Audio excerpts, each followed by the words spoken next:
हरे कृष्णा। सभी भक्तों का स्वागत है आज की भगवत गीता क्लास में।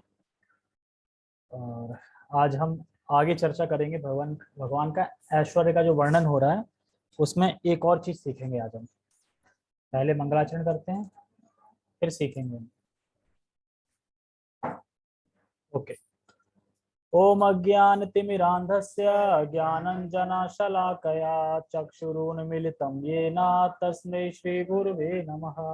श्रीचैतन्यमनोभीष्टं स्थापितं येन भूतले स्वयं रूप कदा मह्यं ददाति सत्पदान्तिकं। वन्देऽहं श्रीगुरो श्रीयुतापदकमलं श्रीगुरून् वैष्णवांश श्रीरूपं साग्रजातं सहगण रघुनाथान्वितं तं सजीवम् साद्वैतं सावधूतं परिजन सहितं कृष्ण चैतन्य देवं श्री राधा कृष्ण पादान सहगण ललिता श्री विशाखांत विशांच। हे कृष्ण करुणा सिंधु दीनबंधो जगतपते गोपेश गोपिका कांता राधा कांता नमस्तुते। तप्त कांचना गौरांगी राधे वृंदावनेश्वरी वृषभानुसुते देवी प्रणमामि हरिप्रिये। वाञ्छाकल्पतरुभ्यश्च कृपा सिन्धुभ्य एव च पतितानां पावनेभ्यो वैष्णवेभ्यो नमो नमः। जय श्री कृष्ण चैतन्य प्रभु नित्यानंद श्री अद्वैत गदाधर श्रीवासादि गौर भक्तवृंद। हरे कृष्णा कृष्णा कृष्णा हरे हरे हरे राम राम राम हरे हरे। रामाय रामभद्राय रामचंद्राय वेदसे रघुनाथाय नाथाय सीताया पते नमः। नमो विष्णुपादाय कृष्णपृष्ठाय भूतले श्रीमते भक्तिवेदांत स्वामिनीति नामिने। नमस्ते सारस्वते देवे गौरवाणी प्रचारिणे निर्विशेष शून्यवादी पाश्चात्य देशकारिणे। हरे कृष्णा। ठीक है, शुरू करते हैं। ओके। भगवद गीता यथारूप अध्याय 9 श्लोक क्रमांक 5। 4 नंबर श्लोक में भगवान ने बताया था कि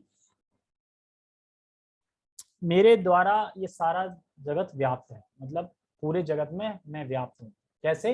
अपनी शक्तियां, अपने विस्तार, ठीक है, इनके द्वारा व्याप्त हूँ। और जो कि दिखते नहीं है, मतलब दिखती नहीं है, निराकार स्वरूप है, मतलब अदृश्य, और सभी कुछ मुझ में स्थित है, ये बताया था भगवान ने, ठीक है।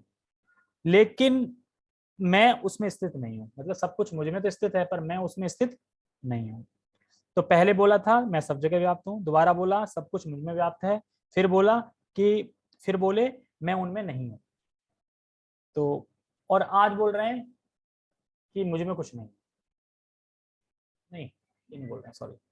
आज बोल रहे हैं कि कल ये बोला था सभी जीव मुझ में हैं, ये तो बोला था सभी जीव मुझ में है। मतलब जब भगवान ने मुख में पूरा ब्रह्मांड दिखाया था, सारा कुछ दिखाया, यानी सभी कुछ मुझ में है, ये बताया था। और आज बोलेंगे कि सब कुछ मुझ में नहीं है। कल बोला था सब कुछ मुझ में है, ब्रह्मांड दिखाया था, आज कह रहे हैं मुझ में नहीं है। तो कहेंगे ये क्या है? एक बात बोलो ना, पहले श्लोक में सब कुछ मुझ में है, आज के श्लोक में मुझ में कुछ नहीं है, तो ऐसे कैसे हो सकता है?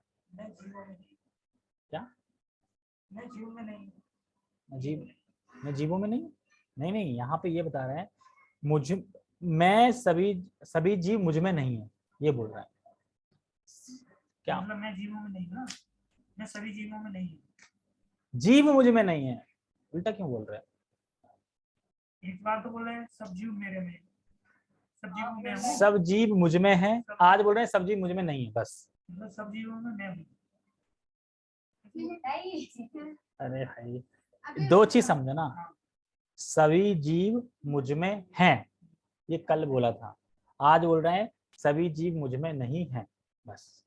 पहले बोल रहे थे हैं, अब बोल रहे नहीं है, बस। बाकी और भी चीज बोल रहे हैं वो नहीं, अभी मैं खाली बता रहा हूँ डिफरेंस क्या बोल रहे हैं, अभी ये चीज समझनी है। देखो श्लोक पढ़ेंगे संस्कृत तो उससे पता चल जाएगा। देखो कैसे पता चलेगा। पहले बोल रहे थे कि मत स्थानी सर्वभूतानि, बोला था मत स्थानी सर्वभूतानि, यानी सभी जीव मुझ में स्थित है। आज बोल रहे हैं न च मत स्थानी भूतानि, न च मतस्थानी सर्वभूतानि, मतलब सभी जीव मुझ में नहीं है। तो ना लग गया ना, देखो च मस्थानी भूतानी, एक ही श्लोक देखो ना, दोनों लाइन एक ही थे, मतस्थानी सर्वभूताना, इसमें ना लग गया ना, मतलब सभी जीव मुझ में नहीं है, यानी कल बोला मुझ में है, आज बोल रहे हैं मुझ में नहीं है। तो ये बहुत ध्यान से समझना होगा, तब समझ में आएगा। ठीक है, ठीक है, पहले हम श्लोक पढ़ते हैं। ना च मतस्थानि भूतानि पश्यमे योगमेश्वरम् भूतभृन्ना च भूतस्थो ममात्मा भूतभावना न च मतस्थानि भूतानि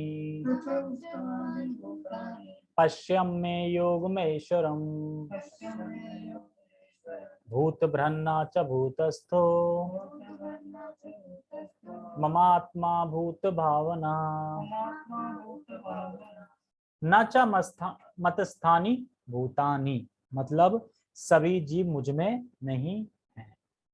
देखो पहले कहा था सारे जीव मुझ पे आश्रित हैं, एक चीज बोली थी वन ने, सारे जीव मुझ पे आश्रित हैं, इस प्रकार से वह मुझ में है।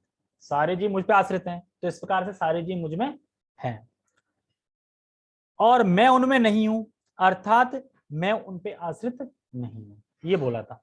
मैं उनमें नहीं हूं, अर्थात मैं उन पे आश्रित नहीं हूं किसी चीज पे, यहाँ पे तो यानी मैं नहीं हूं। लेकिन आज बोलने के जो जीव मुझ में है वो भी नहीं है, जीव मुझ में भी स्थित नहीं है। ना च मतस्थानी भूतानी, सारे जीव मुझ में नहीं है। पहले बोला सारे जीव मुझ में है, आज बोल रहे हैं सारे जीव मुझ में नहीं है। तो बस यही दो प्रश्न समझने इसमें, पहले क्या बोला था अब क्या बोल रहे हैं। ठीक है, आगे बोल रहे हैं पश्चिम में योग महेश्वरम, मतलब वह शक्ति जिसके द्वारा असंभव चीज संभव हो जाती है। भगवान की एक ऐसी शक्ति है जिससे असंभव चीज संभव हो जाती है। तो आप कहो ये कैसे हो रहा है, तो ये भगवान की अचिंत शक्ति से हो रहा है। भगवान ने बोला ना सभी जीव मुझ में है, आज बोला सभी जीव मुझ में नहीं है, तो ये कैसे हो रहा है? ये ऐसे हो रहा है भगवान की योग शक्ति से, अचिंत शक्ति से। ये हम नहीं समझ सकते कैसे, इसलिए तो बोल रहे हैं अचिंत शक्ति। हम मतलब भौतिक बुद्धि से परे, हमारी भौतिक बुद्धि में ये चीज नहीं आ सकती कि कैसे है ये। अच्छा बताओ, इंटरनेट का रिचार्ज करने पे इंटरनेट चलता कैसे है? हम तो यूज कर रहे हैं ना, खाली समझ सकते हैं हम? नहीं समझ सकते। बिजली कैसे बन रही, बहुत सारी चीजें हम समझ नहीं सकते, लेकिन हम यूज कर रहे हैं खाली। तो ऐसे ये छोड़ो, हम समझ नहीं सकते कि भगवान कैसे खाना खा रहे हैं, कैसे नाम हमारी जीभ पे आ रहा है, ठीक है, और कैसे भगवान में सारी चीजें हैं भी और नहीं भी, ये सब कैसे हो रहा है? अचिंत शक्ति के द्वारा। तो यहाँ पे जो भी कुछ हो रहा है भगवान की योग माया शक्ति है, जो योग शक्ति है उसके द्वारा संपादित हो रहा है, इसलिए कह रहे हैं अचिंत शक्ति। ये भौतिक बुद्धि से परे है, तुम नहीं समझ पाओगे, बस खाली यूज करो, ग्रहण करो। तो ये कैसे हो रहा है? भगवान की अचिंत शक्ति के द्वारा। फिर कह रहा है भूत ब्रह्मणा च भूतस्थो, मतलब मैं सभी जीवों का पालक हूं और इस प्रकार से मैं उसमें स्थित हूं। कह रहे हैं मैं सभी जीवों का मैं पालक हूं और सभी जीवों में उपस्थित हूं। तो मैं ही सभी वस्तुओं का स्रोत हूं। स्रोत हूं, भगवान ही सभी चीज स्रोत है, सारी चीजें आ रही है स्रोत, अगर लास्ट में देखेंगे तो भगवान ही मिलेंगे। और भगवान ही सभी जीवों का पालन करते हैं, जैसे कि अजगर सांप का कौन पालन करता है? अजगर सांप का। अजगर सांप हो या छिपकली हो, चूहा हो, या जो भी दिख रहे हैं तुम्हें कीट पतंगे जो भी, उनका पालन कौन कर रहा है? खाने को कहाँ से मिलता है उनको? हाथी को खाने को कहाँ से मिलता है? तो सब चीजों का पालन तो भगवान ही करता है। ठीक है, ठीक है, हम टेक्स्ट पढ़ते हैं। अभी क्विज लिया जाएगा, अभी पूछा जाएगा। ठीक है, पहले क्या कहा था, अब क्या कह रहे हैं, क्यों? तथापि मेरे द्वारा उत्पन्न सारी वस्तुएं मुझ में स्थित रहती हैं, स्थित नहीं रहती। कह रहे ना मेरे द्वारा ही उत्पन्न सारी वस्तुएं और मुझी में नहीं है, मुझी में स्थित नहीं रहती। जरा मेरे योग ऐश्वर्य को देखो, यद्यपि मैं समस्त जीवों का पालक यानी भरता, मतलब पालन करने वाला, पालन करता हूं। तो नो डाउट भगवान सब चीजों का पालन करते हैं, ये तो क्लियर है। और कह रहे हैं समस्त जीवों का पालन करता हूं और सर्वत्र व्याप्त हूं, मतलब मैं सब जगह हूं। सर्वत्र व्याप्त हूं मतलब अपनी शक्ति से, बताया था ना कल, अपनी शक्ति, अपने विस्तार, एक्सपेंशन, इनसे भगवान अपनी शक्तियों से व्याप्त है हर जगह। और कह रहे हैं लेकिन मैं इस विराट अभिव्यक्ति का अंश नहीं हूं, मैं सृष्टि का कारण स्वरूप हूं। तो कह रहे हैं जो विराट शक्ति है ना उसका मैं अंश नहीं हूं, मतलब जो भौतिक दिख रहा है ना, भौतिक संसार, इसके पार्ट नहीं है भगवान, हिस्सा नहीं है इसके, भगवान इससे अलग है। ऐसा नहीं है कि भगवान से सारी ये पृथ्वी आई, भगवान सबके स्रोत है तो भगवान भी इसके ही सदस्य हो गए एक तरीके से। नहीं, भगवान इस भौतिक संसार के सदस्य है ही नहीं, वो अलग है, मतलब इसके पार्ट नहीं है। मतलब जैसे कि दो चीजें होती ना, करे ये तो इसका पार्ट है, इसमें लगा लो, ऐसा करें ना, पार्ट दोनों हो गए, तो ऐसे भगवान पार्ट नहीं है, आगे भगवान अलग है। भगवान कहाँ रहते हैं? गोलोक वृंदावन धाम में रहते हैं, और वो इम्पोर्टेड है, मतलब कि वो आते हैं लीलाएं करने के लिए फिर चले जाते हैं, यहाँ का पार्ट नहीं है, बस हम समझे कि भौतिक संसार के पार्ट है भगवान। तो ये बता रहे हैं, और बता रहे हैं पार्ट नहीं, ठीक है। और कह रहे हैं मैं सृष्टि का कारण स्वरूप हूँ। सृष्टि का कारण मतलब जो सृष्टि हुई उसके कारण कौन है? मतलब एक होता है कारण और उसका इफेक्ट्स, मतलब जैसे कि एक मिस्त्री ने लकड़ी बकड़ी लेके कूलर बनाया, तो जो बनाने वाला था वो तो कारण स्वरूप हो गया, और जो उसने बनाया फिर बन के निकला क्या, वो इफेक्ट्स हो गया उसका, मतलब कूलर निकल गया बन के एक मिस्त्री, तो मिस्त्री क्या हो गया? कारण स्वरूप हो गया ना उसका, यानी मिस्त्री ने बनाया, और लेकिन वो कूलर से अलग भी है। तो इसी तरीके से भगवान यहाँ पे बता रहे हैं कारण स्वरूप, मतलब लेकिन सृष्टि मेरे से ही आ रही है, मतलब इस सृष्टि भगवान से ही आई है, ठीक है।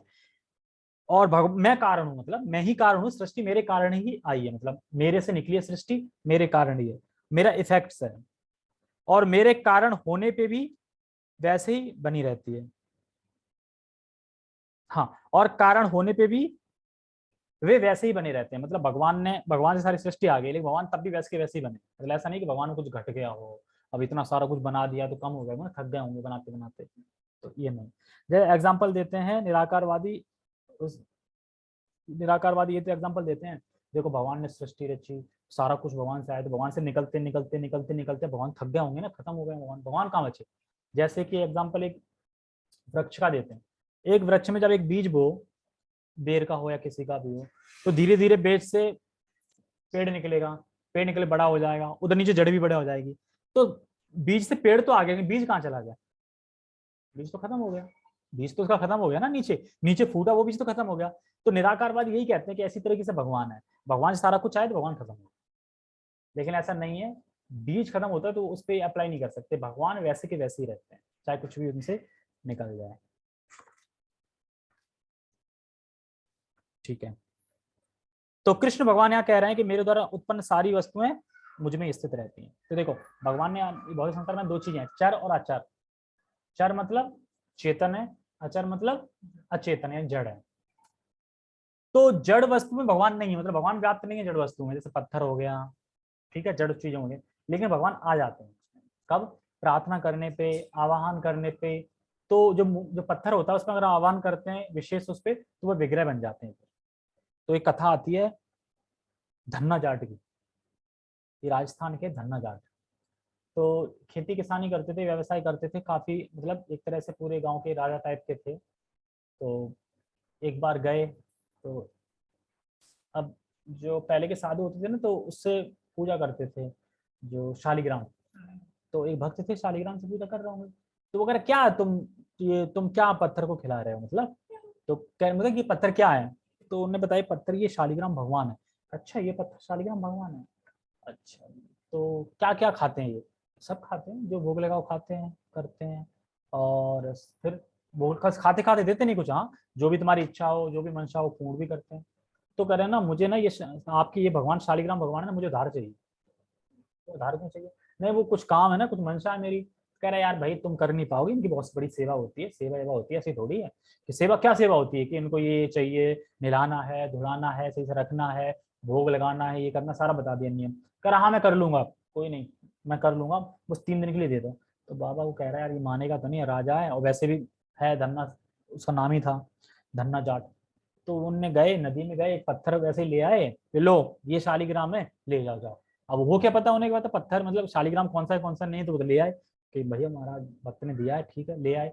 अब उसी की पूजा अर्चना शुरू कर दी, मतलब रख दिया। अब पता तो था नहीं कोई नियम कैसे क्या करना है, तो अब एक परात रोटी चपाती बनवा दी, एक परात चपाती बनवा दी और रख दी उनके सामने, खाओ। अब खाओ ना गा के रख दिया, वो तो पत्थर थे खा नहीं रहे। और उनने ये सुना था उनसे कि देखो जब भगवान भोग खा लें, मतलब भोग लगा के ही खाना, अब भोग लगाना मतलब भगवान खाएंगे, ठीक है। तो अब उस तरीके अब देख रहा है कि यार चपाती 15 चपाती रखी है, कमी नहीं हो रही है कि कमी नहीं हो रही, पूरा दिन निकलेगा, शाम हो गया, खाएंगे खाएंगे खाएंगे। तो घर वाले कह रहे हैं अरे भाई तूने भोग तो लगा दिया ना, खा लेना, क्यों भूखा बैठा है। ऐसे करते करते 17 दिन उन्होंने खाना नहीं खाया, सिर्फ पानी के लिए पी, तो भगवान नहीं खा रहे ना। भगवान ने देखा यार ये तो मानेगा नहीं, तो मेरा है। तो भगवान उस पत्थर में प्रकट हुए और उन्होंने अपनी भुजाएं बनाई और भुजाएं बना के खाने लगे। और जैसे ही खा रहे, उन्हें हाथ पकड़ दिया धन्ना ने, ये क्या मतलब, मैं 17 दिन से भूखा बैठा हूं, तुम आके पिल बैठे खाने लगे। तो फिर भगवान ने अपने हाथों से धन्ना को खाना। तो यानी वो पत्थर था, लेकिन जब भाव था भगवान का पूरा पूरा, तो उसमें भगवान आ गए। तो जो जड़ चीजें होती हैं उसमें भगवान आ जाते हैं जब हम भाव से करते हैं। ऐसा जरूरी नहीं है कि 5 बार घुमाओ, 3 बार घुमाओ, ये करो वो करो, यहाँ करो, सब नियम तो कर रहे हैं, भाव बिल्कुल भी नहीं है। जैसे भगवान के सामने लेट रहे हैं, भगवान सामने लड़ रहे हैं, भगवान है फिर भी लड़ रहे हैं, तो इसका मतलब भगवान मान ही नहीं रहे तुम। भगवान के सामने कुछ भी बोल रहे हैं, भगवान का पर्दा लगा दो, पर्दा, तो ये तो वो हो गया एक तरीके से एकदम। वो समझो ना कि व्यक्ति हैं, बैठे हैं, कैसे बात करनी चाहिए। मान लो प्रभु जी यहाँ पे आ जाए लेक्चर देने, तो कोई बोलेगा उनके सामने? नहीं बोलेगा ना, सब शांत रहेंगे ना। तो भगवान तो हमेशा बैठे, तो भाव कहाँ आ रहा है? तो नहीं आ रहा है ना। तो ये सबके साथ ही, मेरे साथ भी है, ऐसे नहीं है कि मेरे साथ नहीं है। ठीक है, ओके। तो भाव के भूखे हैं भगवान, नियम के बंधे नहीं है।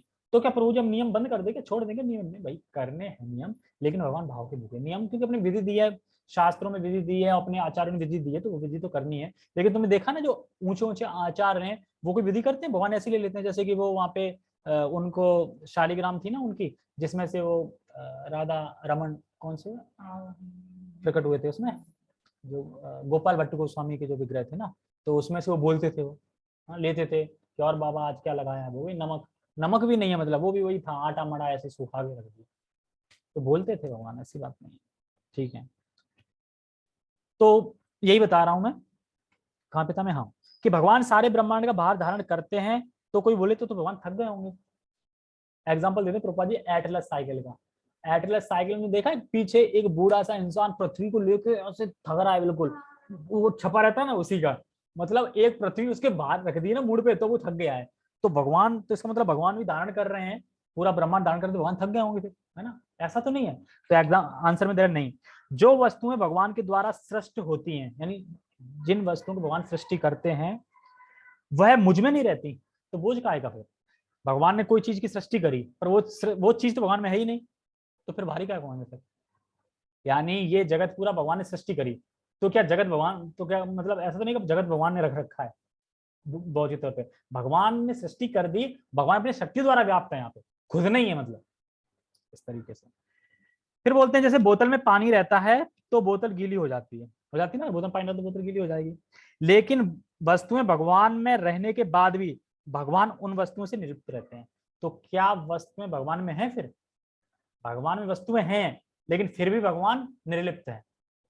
जैसे कि एग्जांपल, अभी ये बोतल है, इस बोतल में पानी डाला और पानी डालने के बाद भी ये बोतल गीली नहीं हुई, तो क्या पानी था इसमें? फिर था भी और नहीं भी, दोनों चीज हो जाएंगी ना। पानी होता तो गीली क्यों नहीं हुई? तो इसी तरीके से भगवान ने पूरी सृष्टि करी, लेकिन भगवान फिर भी इस पर निर्लिप्त है। अब ये कहेंगे समझ में नहीं आ रहा, इसीलिए भगवान बोल रहे हैं ये अचिंत्य शक्ति के द्वारा होता है, हम समझ नहीं सकते। है भी और नहीं भी। जैसे एक एग्जाम्पल देता हूँ, बिल्कुल क्लियर समझ आ जाएगा। जब कोरोना आया था, या मान लो नोटबंदी हुई थी, तो प्रधानमंत्री टीवी पे आए थे ना नोटबंदी करने के लिए, कि कल रात को 12, आज रात को 12 बजे से नोट बंद हो जाएंगे, बोले मैंने प्रधानमंत्री सुना है कि नोट बंद हो जाएंगे कल। बाकी सुना है उसने प्रधानमंत्री से? घर में बैठा था क्या? और सुना भी है और नहीं भी, आ गया समझ में? तो जब यहाँ की टेक्निकल चीजें कर सकती तो भगवान तो फिर क्या है? एक्चुअली एक जगह तो है भी, लेकिन है क्या वो तो दृश्य जगत प्रस्तुत हो रहा है ना जगह जगह, लेकिन प्रधानमंत्री अपने घर में बैठा हो। ऐसा तो नहीं कि मैं प्रधानमंत्री सुना है तुम उसके घर गए थे क्या? नहीं, टीवी सुना है। टीवी मतलब प्रधानमंत्री से प्रत्यक्ष तो नहीं सुना ना, लेकिन प्रधानमंत्री से ही सुना है, ये भी सही है, दोनों चीज है ना। तो ऐसे ही है भगवान। क्या प्रश्न क्या था? हाँ, प्रश्न ये था कि सभी जीव भगवान सभी जीव मुझ में नहीं है। तो पहले कह रहे थे सभी जीव मुझ में है, और कह रहे हैं सभी जीव मुझ में नहीं है। तो ये वैसे ही है जैसे मैंने प्रधानमंत्री का एग्जाम्पल दिया, है भी और नहीं भी। है क्यों नहीं, ये अभी इसका आंसर भी आएगा कि क्यों नहीं है। क्यों है इसका भी आंसर आएगा, और क्यों नहीं है इसका भी आंसर आएगा। ठीक है, दोनों आंसर आएंगे, घबराओ मत। ठीक है, तो भगवान योग शक्ति से सारी वस्तुएं स्थित हैं और नहीं भी। तो एग्जाम्पल देते हैं मन का। अब सभी लोग आंखें बंद करो, ध्यान लगाएंगे मेरा कार्य का। आंखें बंद करो, आंखें बंद करके स्कूल के बारे में सोचो, तुम कौन से स्कूल में पढ़ते थे, 8वीं कौन से स्कूल में पास करी थी? सब लोग ध्यान लगाओ, फिर बताओ। स्कूल याद आया? स्कूल याद आया? स्कूल नहीं याद आया? 8वीं में पढ़ी। हाँ तो याद करो ना, तुम एक आध क्लास गए होंगे, स्कूल होगा कुछ ऐसे, याद करो। आया ना? तो अब स्कूल है। जैसे तुमने मन में स्कूल का धारण किया, हाँ स्कूल दिखाई दे रहा है, पढ़ने भी गई सब कुछ, कोई भी चीज सोच लो, तो एक्चुअली वो चीज है अभी? स्कूल है मतलब यहाँ है क्या, पास है, जब तुम स्कूल में हो अभी, और क्या नहीं हो भी और नहीं भी, दोनों चीजें। कैसे? तुम ध्यान करोगे, तुम अपने घर में फ्रिज में पानी लेने गई हो, ध्यान करो, और वहीं रुकी हो, लेकिन क्या तुम वहां पे हो फ्रिज के पास अभी? और लेकिन क्या तुम हो फ्रिज के पास? हो भी क्यों? मन में तो हो ना फ्रिज के पास, लेकिन वैसे हो नहीं। तो उसी तरीके से भगवान है कि है भी और नहीं भी, और ये अचिंत शक्ति के द्वारा होगा। तो हमारा मन इतना कर सकता है, तो फिर भगवान क्यों नहीं कर सकता?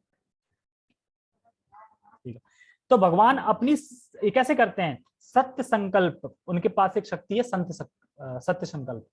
तो भगवान अपनी सत्य संकल्प शक्ति से ही पालन कर लेते हैं, इसलिए बोल रहे हैं कि सभी जीव मुझ में नहीं है। क्योंकि भगवान को ऐसा नहीं है किसी जीव के पास आके उसके लिए कुछ करना पड़ रहा है, वो अपनी संकल्प शक्ति है, जो सत्य संकल्प शक्ति, उसी से सब कुछ हो रहा था, भगवान को कहीं जाने की जरूरत ही नहीं पड़ रही, इसलिए कह रहे हैं नहीं है। मान लो कि अभी पानी है, अब मैं इसे बैठे बैठे पानी को खत्म कर दूं, यहीं से बैठे बैठे खत्म कर दूं पानी को, तो इसका मतलब मैं पानी में हूँ? नहीं हूँ ना, पानी स्पर्श किया, कुछ नहीं किया, मैं फिर भी हूँ, खत्म कर दिया। तो इस तरीके से, ठीक है। तो भगवान सभी का पालन इच्छा मात्र से कर देते हैं, मतलब इच्छा मात्र से सारी सृष्टि का पालन कर रहे हैं, सब कुछ इच्छा मात्र से, इच्छा मात्र से वो कर देते हैं, संपर्क में नहीं आते। मतलब मैं बोतल के संपर्क में नहीं आऊंगा पर यहीं से खाली कर दूं, इस तरीके से, इस तरीके से भगवान इच्छा मात्र से सबकी सृष्टि कर देते हैं, पर संपर्क में नहीं आते। ठीक है, तो हम सत्संकल्प हैं क्या? हम बिल्कुल नहीं। और कल भी कोई बोल दे 9 बजे जाना, तो भी 9 बजे नहीं आ पाएंगे, लेट हो जाएंगे। अगर कोई यही बोल दो कि क्लास में डेली 8 बजे करेक्ट आना, तो वो भी नहीं आ पाएंगे। कभी 7:55 हो जाएगा, कभी 8:05 हो जाएगा, करेक्ट 8 बजे आ ही नहीं पाएंगे। तो इसीलिए हम संकल्प सब नहीं है, हम निर्भर हैं किस पे? भगवान पे ही निर्भर है। तो भगवान बिना हस्तक्षेप किए बिना सबका पालन कर लेते हैं, इच्छा मात्र से सबका पालन कर लेते हैं, मतलब बिना हस्तक्षेप, मतलब किसी चीज में इंटरफेयर नहीं कर रहे और फिर भी उसका पालन कर रहे हैं। नंबर 1 पॉइंट ध्यान से सुनना, जीव भगवान पे आश्रित हैं, अर्थात भगवान में हैं। पहले श्लोक में क्या था? जीव भगवान में हैं। अब मैं पूछूं क्यों है? क्योंकि जीव भगवान पे आश्रित हैं, इसलिए जीव भगवान में है। दूसरा पॉइंट, भगवान संकल्प मात्र से पालन करते हैं सबका, संकल्प मात्र से भगवान पालन करते हैं सबका, इसलिए यहां बोल रहे हैं मुझ में नहीं है, जीव मुझ में नहीं है। जीव मुझ में है मतलब जीव आश्रित है भगवान पे, इसलिए जीव है भगवान में। जीव मुझ में नहीं है अर्थात क्योंकि भगवान संकल्प मात्र से, इच्छा मात्र से कर देते हैं, इसलिए जीव नहीं। ठीक है, क्विज बताओ, मैं पूछूंगा, बताना विषय। सभी जीव भगवान में हैं, कैसे? ठीक है, ठीक है। हाँ, अब दूसरा पूछ रहा हूं, किस प्रकार से सभी जीव भगवान में नहीं है?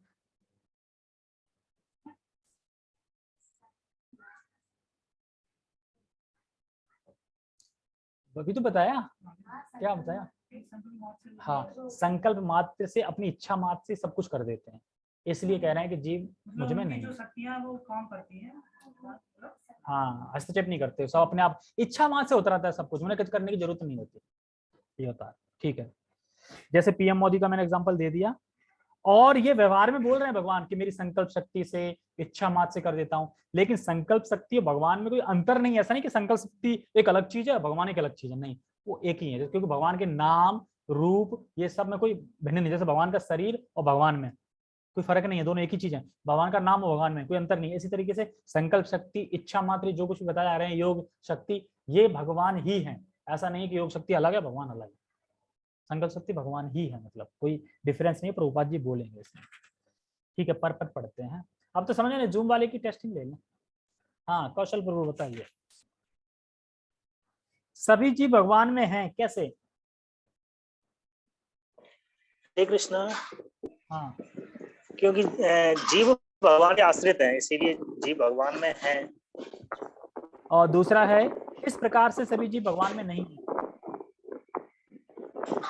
क्योंकि भगवान अपनी संकल्प शक्ति से सब कुछ मतलब रच देते हैं, इसीलिए मतलब कर देते नहीं हैं, है। समाज से पालन कर देते हैं, इसलिए भगवान कह रहे हैं कि शरीर की मुझ में नहीं है। अरे भाई अगर मान लो उनके संकर पे आएंगे, संपर्क में आएंगे, कुछ करेंगे तो ना, तो माने जाएंगे ना मैं जी मुझ में है। वो बिना कुछ करे ही सब कुछ कर रहे हैं ना, मतलब क्या, मैं मान बोलूं कि अब कोई किसी के लिए इंतजार में खड़ा है कि मतलब वो आएगा ले जाएगा, अब वो अपनी इच्छा शक्ति सब कुछ कर दे, उसको उठा के जहाँ जाना वहां पहुंचा दे, तो उसने काम तो कर दिया, लेकिन क्या वो आ गया वहां पे? गया भी नहीं वहां पे। तो किसी भी एग्जांपल से समझ सकते हैं। तो भगवान की अचिंत, और ये होता सब कैसे?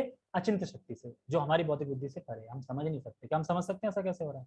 नहीं, लेकिन ये होता है। ठीक है, पर छोटा है, पढ़ते हैं जल्दी जल्दी, वैसे सारा कुछ बता दिया। ओके ठीक है, अभी मत चलाओ। तात्पर्य, भगवान का कथन है कि सब कुछ उन्हीं पर आश्रित है। मत स्थानी सर्वभूतानि, बोला था ना, मत स्थानी सर्वभूतानि, मतलब अपनी इच्छा मात्र, मतलब सब कुछ उन्हीं पर स्थित आश्रित है। मत भूतानि, इसका अन्य अर्थ नहीं लगाना चाहिए। भगवान जगत के पालन तथा निर्वाह के लिए प्रत्यक्ष रूप से उत्तरदायी नहीं है। कभी कभी हम एटलस, एक रोमन देवता को अपने कंधों पर गोला उठाए देखते हैं। वह अत्यंत थका लगता है और इस विशाल पृथ्वी को धारण किए रहता है। एक पृथ्वी को धारण किए रहता है, तब लगता है कि वो थक गया है। एटलस का जो बुड्ढा है, जो भी रोमन देवता जो भी है। लेकिन क्या भगवान पृथ्वी धारण करते हैं? तो किसको धारण करते हैं भगवान? भगवान पूरे ब्रह्मांड को धारण करते हैं। और भगवान करते हैं, भगवान के जो प्रथम विस्तार है शेषनाग, वो अपने फनों पे पूरे ब्रह्मांड को रखते हैं। और उनके लिए क्या है वो ब्रह्मांड? सरसों के दाने की तरह, इस तरीके से। और ये बूढ़ा तो ऐसे ही कौन बताता किसी वो सकता है कहा। हाँ, और वो दूसरे सिंह पे लेती थी, भूकंप आता है ना ये बताते थे। ठीक है, तो शेषनाग तो पूरा ब्रह्मांड धारण किए, और वो सरसों के दाने की तरह। जैसे बताते हैं कि भगवान के लिए ये ब्रह्मांड महत्वपूर्ण नहीं है, भगवान के लिए भक्त महत्वपूर्ण है। यानी भगवान के लिए वस्तु महत्वपूर्ण नहीं है, भगवान के लिए भक्त महत्वपूर्ण है। जैसे चैतन्य चरितामृत में वासुदेव दत्त ने चैतन्य महाप्रभु से कहा कि ब्रह्मांड के जीवों को ले जाओ भगवान के पास बिना भजन के, बिना भजन के। तो चैतन्य महाप्रभु कहते हैं अरे ये क्या, अगर मान लो किसी के पास करोड़ों गाय हो और एक गाय खो जाए तो क्या दिक्कत है? कोई आपत्ति नहीं।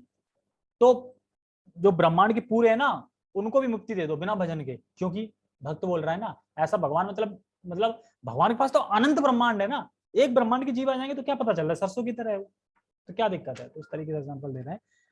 और कह रहे हैं हमें किसी ऐसे चित्र को मन में नहीं लाना चाहिए जिसमें कृष्ण का इस सृजित ब्रह्मांड को धारण किए हुए हो।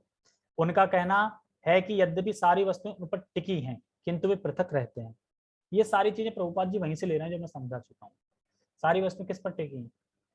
भगवान पर टिकी, लेकिन पृथक है, अलग भी है। तो वही बता रहे हैं, सारे लोग अंतरिक्ष में तैर रहे हैं और यह अंतरिक्ष परमेश्वर की शक्ति है। देखो 10 मिनट रह गए।